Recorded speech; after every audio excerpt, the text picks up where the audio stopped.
I have a challenge for all the interior designers of TikTok. Well, I'm not actually an interior designer, but I've seen enough IKEA showrooms to fake it.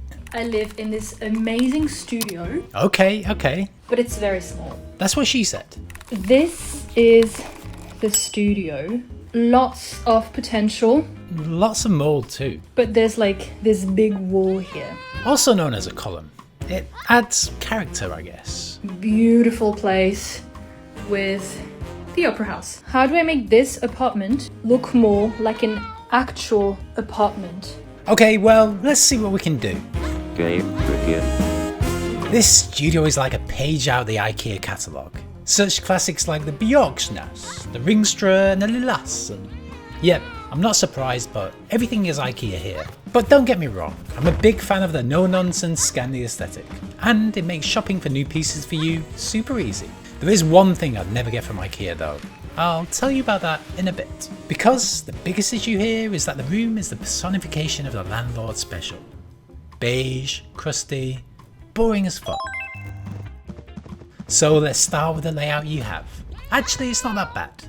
The only thing I'd do is flip this desk around to look out of the window. Have that great view inspire you as you hustle your way out of this crack den. Okay, maybe that's not fair. Mold infested crack den. See the difference just adding a rug and some colourful artwork has? But if you ask me what I would want to look at every morning when I wake up, it's that view. You've got the full Sydney skyline. Buildings like the Sydney Tower, St Mary's Cathedral and Deutsche Bank Place. So option 2 is to place your bed here and drop in a Kallax at the bottom, and it fits like a glove. Your desk can butt up against this column, and there's even room for a clip-and sofa. You can add a TV on this wall and watch it from your desk or the sofa.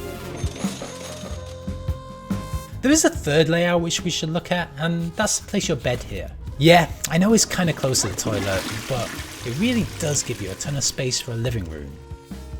All this done with IKEA furniture.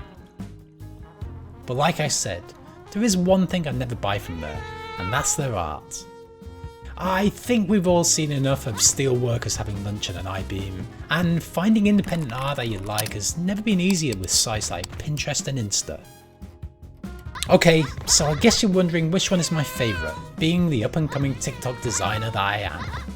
Well, in an ideal world I'd go for option 2, but I'd push it just a little bit further, building a closet that wraps around this column. It can even still be from IKEA, using the modular pack system, so it's easy to install and you can even take it with you when health and safety inevitably shut this place down. I even added a little fold out desk on this side. Don't ask me where the chair came from. So there you have it. That's my advice, you can take it or leave it. But definitely do something about the mold.